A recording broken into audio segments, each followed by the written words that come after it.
नमस्कार, मैं महेश याग स्वागत करता हूं आपका इस सितारा क्लासेस के ऑनलाइन प्लेटफॉर्म पर।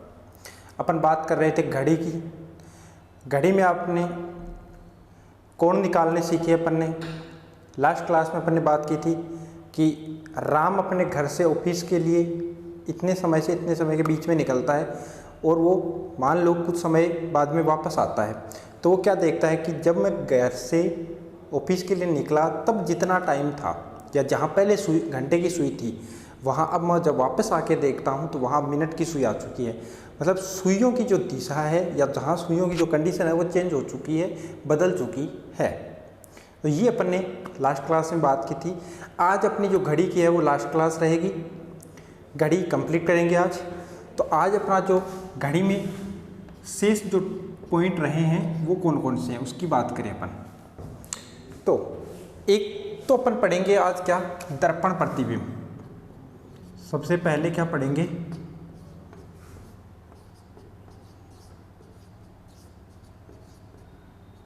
दर्पण प्रतिबिंब। अर्थात जब घड़ी में चाहे कुछ भी समय दिखाई दे रहा है, घड़ी में कुछ भी समय दिखाई दे रहा है, उसको जब अपन दर्पण में देखेंगे तो समय क्या दिखाई देगा उसकी बात करेंगे अपन। जैसे मैं आपके सामने बात करूं तो ये घड़ी है, यहाँ अगर दर्पण लगा हुआ है तो अब घड़ी क्या कैसे चेंज होगी। ऐसे घड़ी रखी हुई है, इधर दर्पण रखा हुआ है तो घड़ी ऐसे हो जाएगी, और अगर दर्पण इधर होता तो घड़ी ऐसे हो जाती। अर्थात जिस साइड में दर्पण है उसी साइड में घड़ी क्या हो जाएगी, चेंज हो जाएगी। उसी साइड में घड़ी क्या हो जाएगी, चेंज। ज़्यादा कुछ इसमें समझने वाला कुछ है नहीं। आपको कुल इतना सा याद रखना है कि जब दिया गया समय, जब दिया गया समय 1 से 11 के मध्य है तो उस समय को 11:60 में से घटाना है, तब अपना आंसर प्राप्त होगा। क्या चीज़ याद रखनी है कि जब दिया गया समय 1 से 11 के मध्य है, चाहे कोई भी समय हो, 2:20 पूछ लिया जाए कि एक घड़ी है उसमें वास्तविक समय 2:20 है, तो दर्पण में देखने पर वो समय क्या दिखाई देगा। समझ में आई बात। 1 से 11 के मध्य चाहे कोई भी समय हो, 9:40 पूछ सकता है, यहाँ पे आपको मतलब 11 तक समय होना चाहिए, 10:59 पूछ सकता है। जब समय 11 तक हो 1 से लेके, तो वहाँ अपन माइनस किस में से करेंगे, 11:60 में से माइनस करेंगे। और अगर दिया गया समय 11 से अधिक है, दिया गया समय 11 से अधिक है, तो उसे किस में से माइनस करेंगे, 23:60 में से माइनस करेंगे। तो यहाँ क्या होगा, दिया गया समय 11 बजे से या 11 से अधिक है तो उसे 23:60 में से घटाना है। दो चीज़ें अपने पास निकल के आ रही है कि दिया गया समय अगर 1 से 11 के मध्य है तो 11:60 में से, और 11 से अधिक है, 11 से अधिक है तो वहाँ पे आपको माइनस करना है किस में से, 23:60 में से। एक चीज़ मैं क्लियर और कर दूँ, चलो इसका 1-2 सवाल अपन जैसे निकालें। तो सवाल अपने पास जैसे आ गया कि घड़ी में एक घड़ी है उसमें वास्तविक समय, एक घड़ी है उसमें वास्तविक समय दे रखा है कि 9:45 को 9:45 हो रहे हैं, तो उसे दर्पण में देखने पे वो समय क्या दिखाई देगा। एक घड़ी में वास्तविक समय 9:45 है, तो दर्पण में देखने पे क्या समय दिखाई देगा। कुछ नहीं करना, बात दर्पण की चल रही है। मैंने क्या बताया कि समय जब 1 से 11 के मध्य हो, जब समय 1 से 11 के मध्य हो तो आपको माइनस करना है किस में से, 11:60 में से। तो इसको 11:60 में से माइनस करते हैं 9:45 को, तो इधर तो बच गए 15 मिनट और इधर बच गए 2। इसका मतलब 2:15 दिखाई देगा। कितना दिखाई देगा? 2:15। इस पूरे तालमेल से या इस पूरे झंझट से छुटकारा पाने के लिए आपके पास एक ही तरीका याद रखना है, और वो क्या याद रखना है कि 23:60 में से घटाना है मेरे को तो 23:60 में से घटाना है, चाहे 11 से मध्य हो या 11 से पहले हो, बाद में कोई भी समय हो, 23:60 में से घटाऊंगा मैं तो। सर ऐसा क्यों? देखते हैं इसी सवाल का आंसर। 23:60 में से घटाएं 9:45 को, इधर 15 बचते हैं, बच गए 15, पक्का है। और इस साइड में जब आप 23 में से 9 माइनस करोगे तो आपके पास कितने बचेंगे? 14। अब 14 तो बचते नहीं है घड़ी में, 14 तो नहीं बचते, तो 12 के बाद में वापस राउंड निकलता है। 12 के बाद में वापस काउंट करेंगे तो 12 के बाद में 1 बचता है और 12 के बाद में 2 बचता है। इसका मतलब 12 से ऊपर 2 ही तो है, ये 2 ही तो ऊपर है।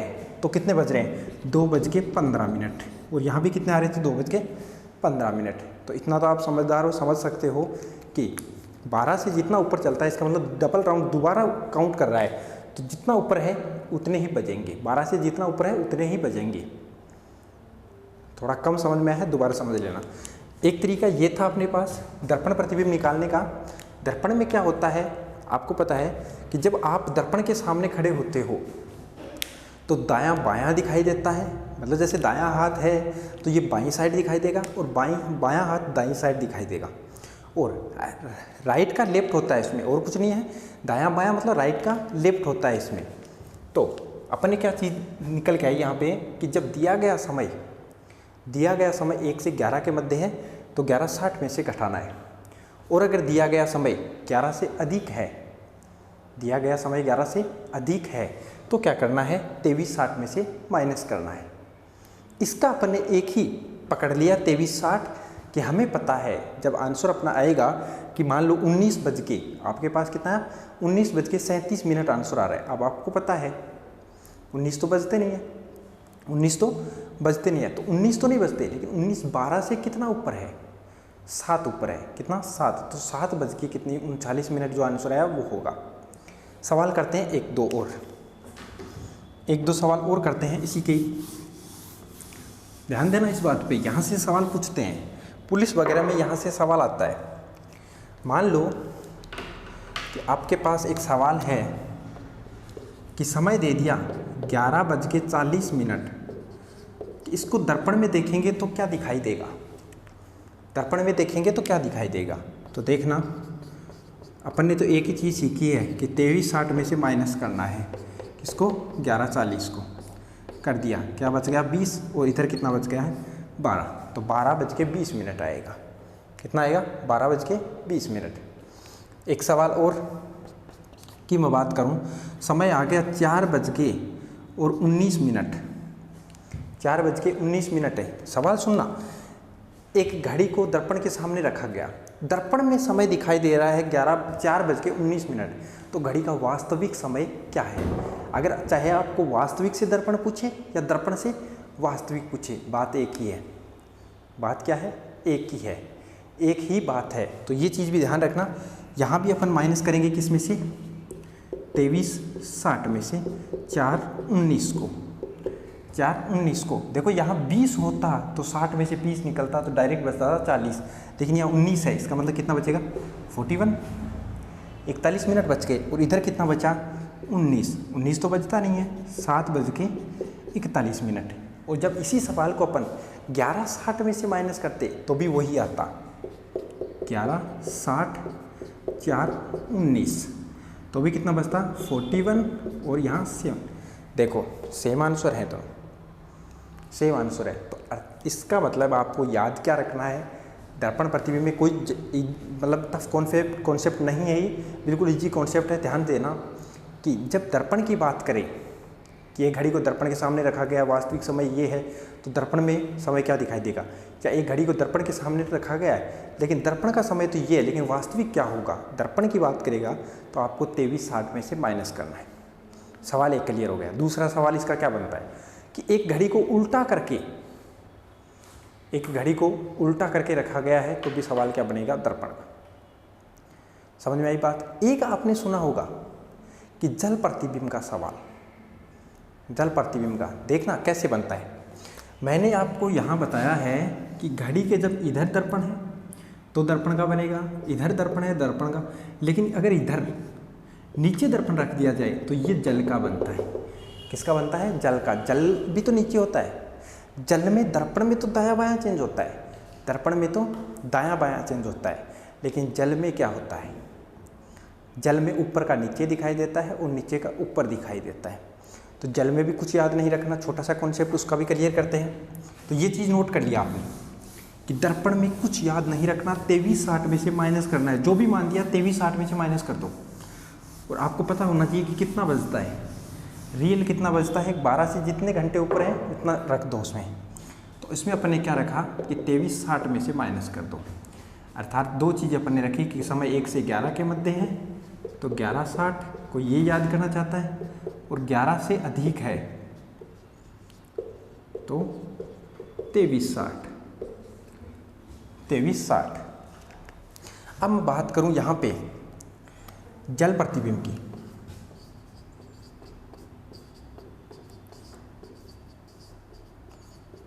जल प्रतिबिंब की मतलब ऊपर का नीचे और नीचे का ऊपर।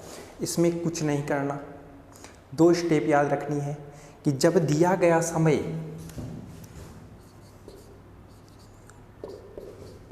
दिए गए समय में मिनट का मान 30 तक है तो आपको किस में से माइनस करना है, किस में से, 18 30 में से। 30 तक है तो उस समय को 18 30 में से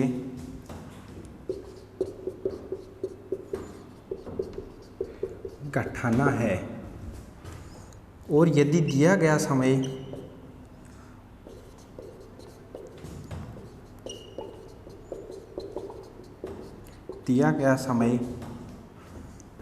में मिनट का मान 30 से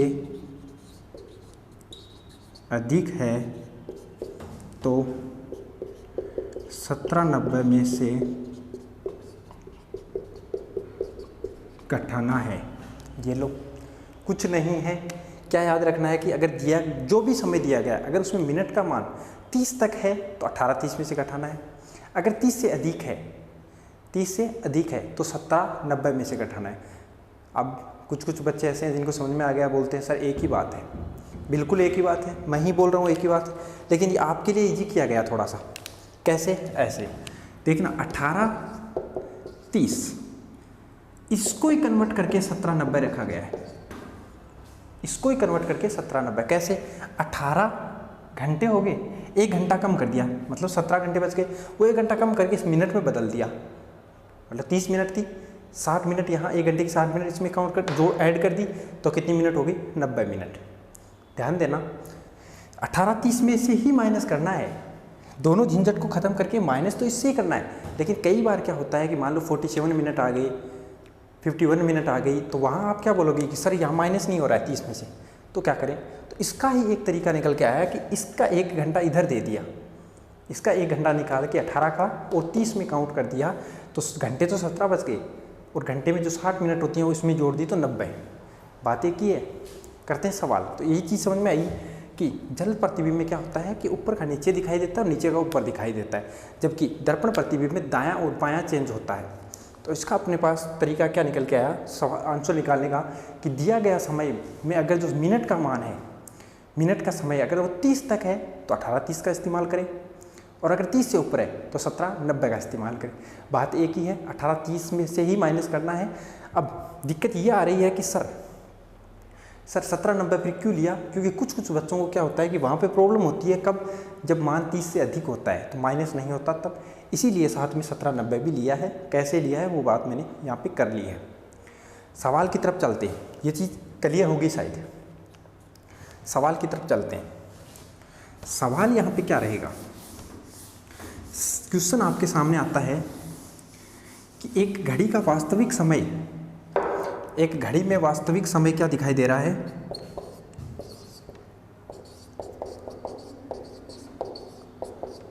वास्तविक समय 6:50 दिखा रहा है। तो जल प्रतिबिंब में देखने पे समय क्या दिखाई देगा, या घड़ी के नीचे जो ऊर्ध्वाधर, क्षैतिज और ऊर्ध्वाधर जो होते हैं, देखना क्षैतिज और ऊर्ध्वाधर में कंफ्यूज हो रहे होगे आप, तो वो कैसे होते हैं देखना। यहाँ ये अगर घड़ी है, एक तो ऐसे दर्पण रखा हुआ है और एक ऐसे दर्पण रखा हुआ है। अब ऊर्ध्वाधर कौन सा है, क्षैतिज कौन सा है, क्षैतिज धरातल के समानांतर, ये क्षैतिज, ये ऊर्ध्वाधर खड़ा। तो सवाल ये भी बोल सकता है कि एक घड़ी जिसके सामने एक दर्पण रखा हुआ है, ऊर्ध्वाधर ना रखे क्षैतिज पे, तो बताइए वो कितने, मतलब वास्तविक समय के अलावा उसका जो दर्पण में देखने में समय क्या दिखाई देगा। तो वो भी वहाँ दर्पण वाला मत लगाना 23/60, वहाँ जल वाला लगेगा। मैंने नहीं बता दिया कि नीचे जो दर्पण होता है उसमें जल वाला तरीका लगेगा। कौन सा लगेगा, जल वाला। तो वहाँ पे आपको 18:30 या 17:90 में से माइनस करना है। तो करते हैं इस सवाल को। अब मिनट का मान 30 से अधिक है। चलो मैं यहाँ पे ये ले रहा हूँ, 17:90 नहीं ले रहा हूँ, 18:30 ले रहा हूँ। कैसे चेंज करेंगे देखना। अब 6:50 घटाना इसमें से। अब देखो 30 में से 50 नहीं निकल सकता, तो इधर से मैं हासिल के रूप में लूँगा, तो ये तो घंटे हैं और इधर मिनट है, तो हासिल के रूप में लिया तो यहाँ 60 मिनट आ गई। कितने मिनट, 1 घंटा इस इधर लिया तो 60 मिनट के रूप में आया। ये 90 मिनट हो गए और घटाया तो कितने मिनट बचे, 40। इधर बच गए कितने, अब 18 थे पहले, अब 17 बच गए। 17 में से 6 घटाएंगे कितना बचा, 11। तो 11 बज गए 40 मिनट। ऐसे ही अगर सेम उससे करते 17:90, उसमें से माइनस करते 6:50 को, तो वही चीज़ निकल के आती 11:40। समझ में आ रही है बात, समझ में आ रही है। एक सवाल और करते हैं, बिल्कुल इजी है, कुछ नहीं करना। 18:30 23:60, दो चीज़ याद रखनी है। 18:30 जल में और 23:60 किस में, दर्पण में। बिल्कुल इजी है, बिल्कुल भी इजी है। मान लो एक सवाल आया जिसका वास्तविक समय आपके पास दिया गया है यहाँ पे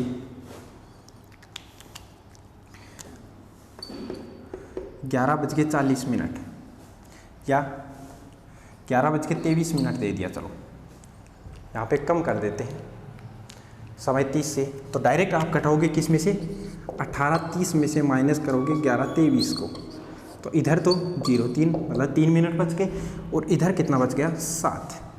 तो 7:03 वो जल में देखने पर जल प्रतिबिंब दिखाएगा 7:03।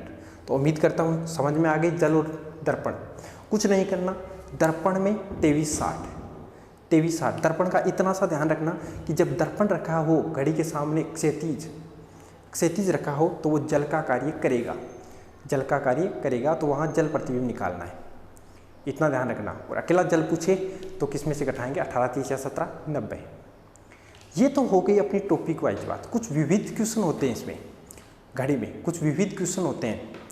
जैसे एक घड़ी है, वो इतनी बार बजने में इतना समय लेती है, तो इतनी बार बजने में कितना समय लेगी।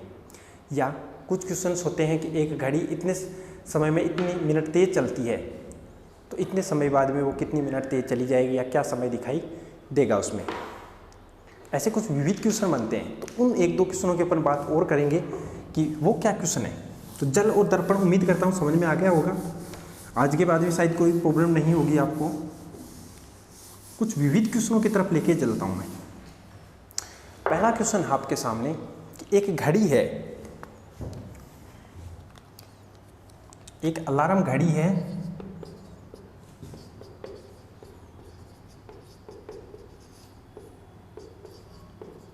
एक अलार्म घड़ी 12 बार बजने में 33 सेकंड का समय लेती है।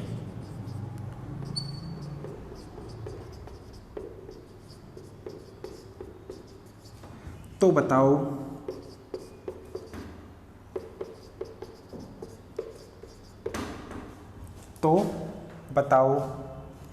वह घड़ी 9 बार बजने में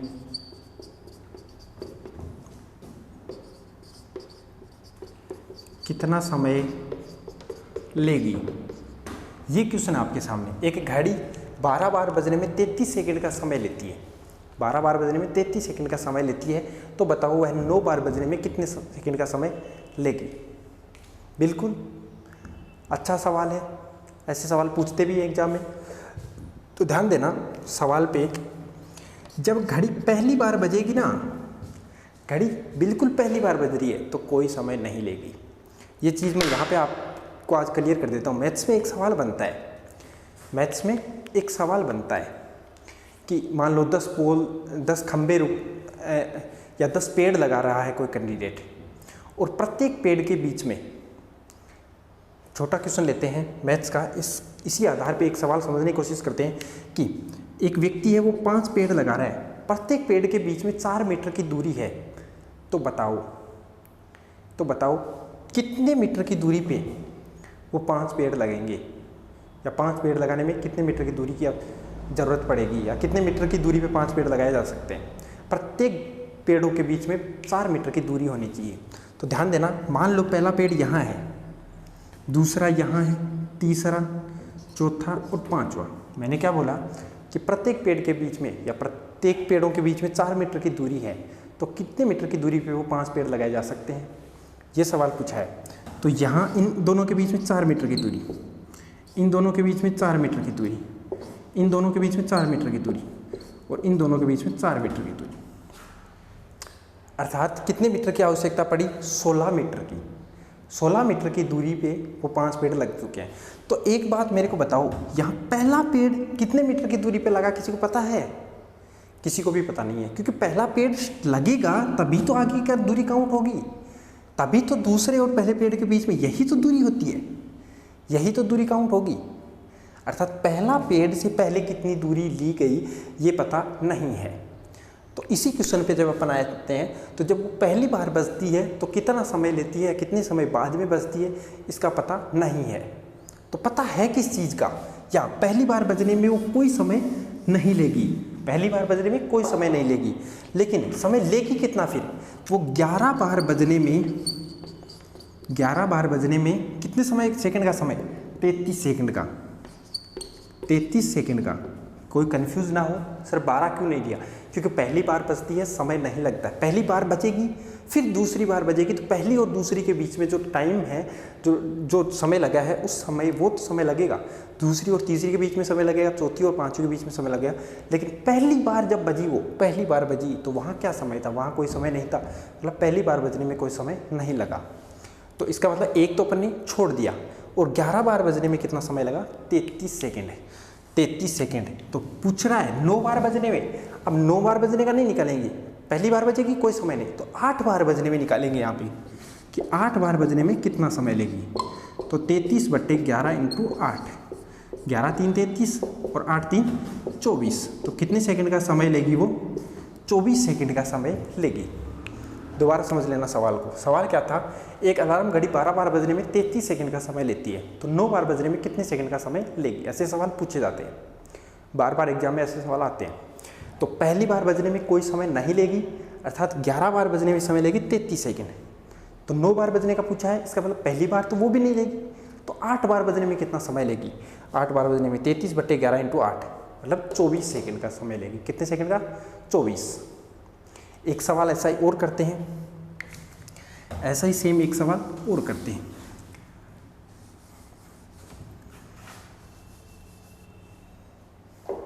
एक घड़ी है, वो 14 बार बजने में 39 मिनट का समय लेती है, 14 बार बजने में 39 मिनट का समय लेती है। तो बताओ वह 7 बार बजने में कितने सेकंड का समय लेगी, 7 बार बजने में कितना समय लेगी। कुछ नहीं करना, 14 बार बज रही है तो पहली बार बजने में समय नहीं लिया, पहली बार बजने में समय नहीं लिया, तो 13 बार बजने में कितना समय लिया, 39 सेकंड। 13 बार बजने में 39 सेकंड, तो 7 बार बजने में नहीं, 6 बार बजने में, एक बार बजेगी समय नहीं लगेगा, तो 6 बार बजने में कितना समय लेगी, 39/13 × 6, 13×3 = 39 और 6×3 = 18। तो कितने सेकंड का समय लिया उसने? 18 सेकंड का समय लिया। कितने सेकंड का? 18 सेकंड का समय लिया। तो उम्मीद करता हूँ ये सवाल समझ में आया होगा आपको कि जब अलार्म घड़ी की बात करता है, बजने की बात करता है, तो पहली बार बजने में कोई समय नहीं लेगी, कोई समय नहीं लेगी। समझ में आई बात? चलते हैं घड़ी तेज़ और धीमे की अगर बात करें कि एक घड़ी है वो इतने समय में तेज़ चलती है, इतने समय में धीमे होती है, तो अगर वैसे सवालों की अपन बात करें तो वो सवाल कैसे आते हैं? ये विविध सवालों में आते हैं, इनका कोई पर्सनल टॉपिक है नहीं। तो ये घड़ी से संबंधित ही हैं, घड़ी तेज़ हो रही है, कभी धीमी हो रही है, तो ऐसे सवाल भी पूछते हैं एग्जाम में।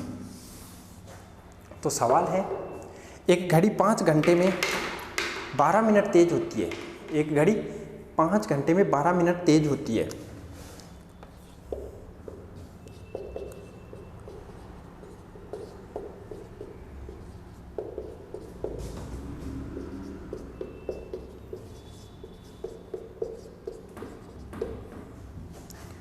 एक घड़ी 5 घंटे में 12 मिनट तेज होती है। यदि उस घड़ी को प्रातः 9 बजे मिलाया जाता है तो दूसरे दिन वह प्रातः 9 बजे उसे मिलाया जाता है तो दूसरे दिन शाम को 7 बजे वह कितना समय बताएगी? दूसरे दिन शाम को 7 बजे वह कितना समय बताएगी? यदि उसे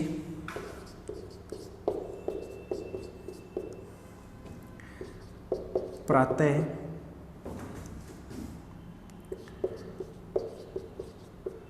सुबह 9 बजे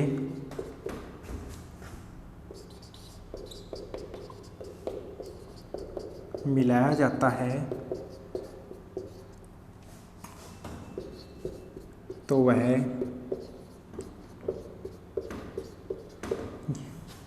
सवाल क्या है? एक घड़ी 5 घंटे में 12 मिनट तेज होती है। यदि उसे प्रातः 9 बजे मिलाया जाता है तो दूसरे दिन शाम को 3 बजे, चलो 3 बजे का करते हैं, दूसरे दिन शाम को 3 बजे वह क्या समय दर्शाएगी? यदि वो शाम दूसरे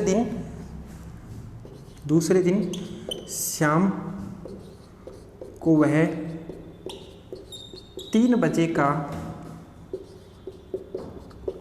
समय दर्शा रही है तो सही समय बताओ। सवाल समझना। सवाल क्या है? एक घड़ी है वो 5 घंटे में 12 मिनट तेज होती है। इसका मतलब वो तो सही समय नहीं बताएगी, वो तो तेज हो रही है, जल्दी चल रही है। यदि उसे प्रातः 9 बजे मिलाया जाता है, प्रातः 9 बजे मिलाया जाता है, दूसरे दिन शाम 3 बजे का वह समय दर्शा रही है, मतलब दोपहर के 3 बजे मान सकते हैं अपन यहाँ पे, दोपहर 3 बजे का समय दर्शा रही है। दोपहर को वह 3 बजे का समय दर्शा रही है तो सही समय क्या है? वो सही समय पूछा है। सही समय क्या है? अब देखो, ये तो सही समय नहीं दर्शाया इसने, ये तो तेज चली गई है, आगे चली गई हो, इसका मतलब सही समय जो आएगा वो पीछे आएगा। वो क्या आएगा? पीछे आएगा। अब वो पीछे आएगा तो वो सही समय क्या होगा? देखना, 5 घंटे में तेज होती है कितना? 12 मिनट। तो कितने घंटे चली है? देखना, सुबह 9 बजे उसे सही मिलाया गया, ध्यान देना इधर, और कल सुबह 9 बजे तक कितने घंटे हो गए? 24। 3 बजे तक चल रही है, इसका मतलब है ये कितने घंटे और चलेगी? 6 घंटे और चलेगी। 6 घंटे और चलेगी। कैसे चलेगी? 9 बजे तक तो सही है, 9 में जब 3 और जोड़ेंगे तो 12 बज चुके हैं, और 12 में जब 3 और जोड़ेंगे तो 3 बज चुके हैं दोपहर के। इसका मतलब 3 घंटे ये, 3 घंटे ये, तो 6 घंटे और चली। इसका मतलब टोटल ये घड़ी कितने घंटे चली है? 30 घंटे चली है। ध्यान दे लेना, सुबह 9 बजे उसे मिलाया गया, 9 से कल सुबह 9 बजे तक 24 घंटे हो गई। अब 3 बजे तक की बात करा, इसका मतलब 3 और 3 6 घंटे और चली हो, तो कितने घंटे चली है? 30 घंटे चली है। इसका मतलब 5 घंटे में वो 12 मिनट तेज, तो 30 घंटे में कितनी तेज? 12/5 × 30, ये 6 कट गया, और ये 12 × 6 72 मिनट।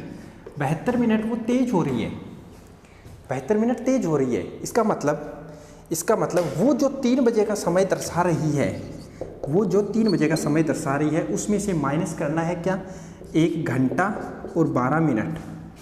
72 मिनट का मतलब 1 घंटा और 12 मिनट होता है। वो माइनस जब अपन करेंगे तो अपने पास आंसर क्या आएगा, 1:48 मिनट। माइनस करेंगे तो क्या आएगा, 1:48 मिनट। ध्यान दे लेना दोबारा, एक घड़ी है वो तेज हो रही है, वो जल्दी चल रही है, हर 5 घंटे में वो 12 मिनट तेज हो जाती है, सही समय से 12 मिनट आगे निकल जाती है। इसका मतलब क्या हो रहा है कि वो कितने समय में कितना टाइम आगे चली जाएगी वो देखना है हमें। तो उस घड़ी को आज मान लो सुबह 9 बजे सही घड़ी से मिला दिया, सही घड़ी से उसे मिला दिया।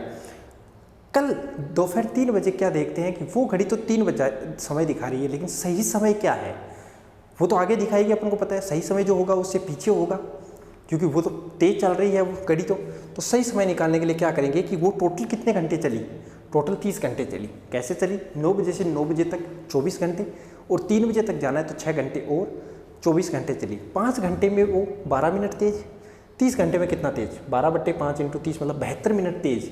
72 मिनट वो सही घड़ी से आगे चली गई है, 72 मिनट सही घड़ी से आगे चली गई है। अब 72 मिनट आगे चली गई है, इसका मतलब 1 घंटे और 12 मिनट आगे चली गई है। तो 3 बजे वो दर्शा रही है, उसमें से माइनस कर दो 1 घंटे और 12 मिनट, तो कितना समय आएगा, 1:48 मिनट। कितना आएगा, 1:48 मिनट। एक ऐसा ही सवाल और करते हैं, उसमें थोड़ा सा और ज़्यादा समझ में आएगा आपको। ध्यान देना सवाल पे, ये ऐसे सवाल बार बार एग्जाम में पूछते हैं, बार बार ये सवाल एग्जाम में पूछते हैं। जैसे एक सवाल की और बात करूँ मैं, तो एक घड़ी है वो एक दिन में 56, मान लो सवाल लिखें,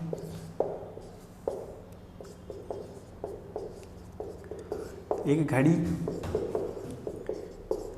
एक दिन में 56 मिनट तेज हो जाती है। ध्यान देना, उसी टाइप का अपन एक सवाल और कर रहे हैं कि एक घड़ी एक दिन में 56 मिनट तेज हो जाती है। यदि उसे सोमवार सुबह 10 बजे सही घड़ी से, सोमवार सुबह 10 बजे सही घड़ी से मिलाया जाता है। ध्यान देना सवाल पे, एक दिन में वो 56 मिनट तेज तो हो रही है, लेकिन उसे सोमवार सुबह 10 बजे क्या करते हैं, सही घड़ी से मिलाते हैं। जब उस घड़ी में सही घड़ी से 10 कितने बजे मिलाते हैं, 10 बजे मिलाते हैं। जब उस घड़ी में मंगलवार शाम 7 बजे का, मंगलवार शाम 7 बजे जब उस घड़ी में मंगलवार शाम को 7 बजे हैं तो सही घड़ी में कितने बजे हैं। अर्थात वही बात निकल के आ रही है, घड़ी तेज हो रही है, एक दिन में 56 मिनट, उसे सोमवार सुबह 10 बजे मिलाया जाता है, उसको सही किया जाता है। उसके बाद में मंगलवार शाम को देखते हैं तो उस घड़ी में तो कितने बज रहे हैं, 7 बज रहे हैं। जब उस घड़ी में मंगलवार शाम को 7 बजे हैं तो सही घड़ी में कितने बजे हैं, सही घड़ी में ये तो तेज हो रही है तो ये आगे जाएगी, और सही घड़ी का समय क्या हो गया, पीछे रह गया। क्या रह गया, पीछे रह गया। तो सही घड़ी की अपन बात करें तो कैसे निकालेंगे, वही बात पहले तो देखते हैं ये कितने घंटे चली। तो देखना, सोमवार को 10 बजे उसे मिलाया गया, मंगलवार के 10 बजेंगे, इसका मतलब ये 24 घंटे चल चुकी है। फिर मंगलवार के शाम को 7 बज रहे हैं, इसमें मंगलवार के शाम को 7 बज रहे हैं, तो शाम को 7 बजे तक ये कितने घंटे और चली, तो ये 9 घंटे और चलती है। कितने घंटे, 9। इसका मतलब कुल मिला के ये कितने घंटे चलती है, 31 घंटे। कितने घंटे चलती है, 31 घंटे चलती है। क्यों 31 घंटे, 33 घंटे चलती है। कितना घंटे चलती है, 33 घंटे चलती है, क्योंकि जब 24 में आप 9 ऐड करोगे तो कितने घंटे चली है, 33। ध्यान देना, दोबारा समझना बात को कि एक घड़ी एक दिन में 56 मिनट तेज हो जाती है, यदि उसे सोमवार को सुबह 10 बजे मिलाया जाता है, 10 बजे से 10 बजे तक, भाई 10 बजे मिलाया गया तो यहाँ से मंगलवार सुबह 10 बजे तक जाएंगे, 24 घंटे हो गए। जाना है शाम को 7 बजे तक, तो 10 से 12 तक जाएंगे 2 घंटे, और 7 बजे तक जाएंगे 7 घंटे, तो 9 घंटे और चलिए, तो 24 और 9 33 घंटे वो टोटल चलिए। अब यहाँ क्या लिखा था, एक दिन में 56 मिनट तेज, इसका मतलब 24 घंटे में, एक दिन में 56 मिनट तेज, तो 24 घंटे में तो वो 56 मिनट तेज होगी, तो 33 घंटे में कितना तेज होगी, तो 56/24 × 33, भाग लगाते हैं 3 का, 11 बार 8 बार, 8 7 56, तो 11 7 77 मिनट तेज हो गई। कितना मिनट तेज होगी, 77 मिनट। तो इसका मतलब ये जो समय दर्शा रही है 7 बजे का, ये जो समय दर्शा रही है 7 बजे का, उसमें से माइनस करना है क्या, 1 घंटे और 17 मिनट। 77 मिनट का होता है 1 घंटे और 17 मिनट। तो पहले 7 में से 1 घंटा निकालेंगे तो 6 बज चुके हैं, और जब 6 बजे में से 17 मिनट वो निकालोगे तो 5:43 43 मिनट हो चुके हैं। इसका मतलब इसका जो राइट आंसर आएगा वो कितना आएगा, 5:43 मिनट। तो ऐसे सवाल भी पूछे जाते हैं, ऐसे सवाल भी पूछे जाते हैं। एक लास्ट सवाल जो राजस्थान पुलिस और बीएसटीसी में हर रोज़ पूछा जाता है, मतलब हर एग्जाम में पूछा जाता है। राजस्थान पुलिस और बीएसटीसी में हर एग्जाम में ये सवाल पक्का आता है, सदाबहार क्वेश्चन मान सकते हैं इसको, सदाबहार क्वेश्चन है, ये हर एग्जाम में पूछते हैं। वो कौन सा क्वेश्चन है देखना, लास्ट क्वेश्चन बचा अपना इसका, तो वो क्वेश्चन कौन सा है जो हर एग्जाम में पूछते हैं उसको। राजस्थान पुलिस बीएसटीसी की जितनी बार एग्जाम होती है उतनी बार ये सवाल पूछते हैं। तो देखना, एक घड़ी है, सवाल क्या आता है वो कि एक घड़ी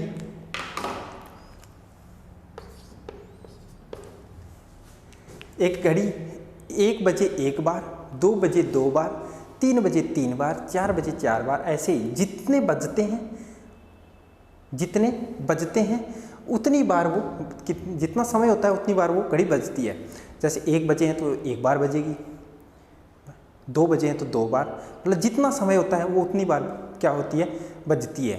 तो बताओ हुआ एक दिन में कुल कितनी बार बजेगी, ये सवाल पूछते हैं। मतलब 1 बजता है, जैसे 1 बजा तो 1 बार बोलेगी, 2 बजता है तो 2 बार बोलेगी वो, 3 बजता है 3 बार बोलेगी, मतलब ऐसे जितना समय होगा वो उतनी बार बजेगी, उतनी बार बजेगी। तो वो बताओ वह एक दिन में कितनी बार बजेगी। तो ऐसे सवालों को अपन क्या करेंगे, सवाल क्या था कि एक घड़ी 1 बार, 1 बजे 1 बार, 1 बार, 2 बजे 2 बार, 3 बजे 3 बार, मतलब ऐसे जितना समय होता है वो उतनी बार बजती है। जितना समय होता है 9 बजते हैं तो वो 9 बार बजती है, उतनी बार बोलेगी। जितना समय बजता है उतनी बार बोलती है, वो बजती है। अब तो बताओ वो एक दिन में कुल कितनी बार बोलेगी, उसका निकालने का एक इजी सा सूत्र है ऐसे सवालों को निकालने का। तो यहाँ काउंट नहीं करेंगे अपन, 1 2 3 ऐसे काउंट नहीं करेंगे। तो वही चीज़ है, ये प्राकृत संख्या है। तो प्राकृत संख्याओं का योग का सूत्र क्या होता है, n कोष्टक n+1/2। तो कैसे निकालेंगे देखना, इसका मतलब 12 बजे तक का समय निकाल ले पहले अपन। तो 12 बजे तक का निकालेंगे तो 12 × 13/2, ये 6 कट चुके, 13 6 78। ये 12 बजे तक आया, सही आंसर नहीं आया, 12 बजे तक का आया है। तो एक दिन में तो 24 घंटे होते हैं, इसका मतलब 12 बजे तक का और निकालेंगे तो डबल करेंगे इसका। तो इसका डबल कर दो, कितना है 156 बार। कितनी बार बजेगी वो, 156 बार। इजी सवाल है लेकिन हर एग्जाम में पूछते हैं कि एक घड़ी है वो 1 बजे 1 बार, 2 बजे 2 बार, 3 बजे 3 बार, 4 बजे 4 बार, ऐसे ही उसमें जितना समय होगा वो उतनी बार ही बजेगी। तो बताओ वह एक दिन में कुल कितनी बार बजेगी। तो इसका निकालने का सूत्र है n कोष्टक n+1/2। तो ये जो निकलेगा ये 12 घंटे का निकलेगा। एक दिन में होते 24 घंटे, तो जितना आंसर आया है उसको क्या करेंगे, डबल करेंगे अपन। तो इसका आंसर क्या आएगा 156। तो ये था अपना चैप्टर घड़ी का। सेशन अच्छा लगा है तो लाइक करना, शेयर करना। ठीक है, थैंक यू, धन्यवाद। मिलते हैं नेक्स्ट क्लास में।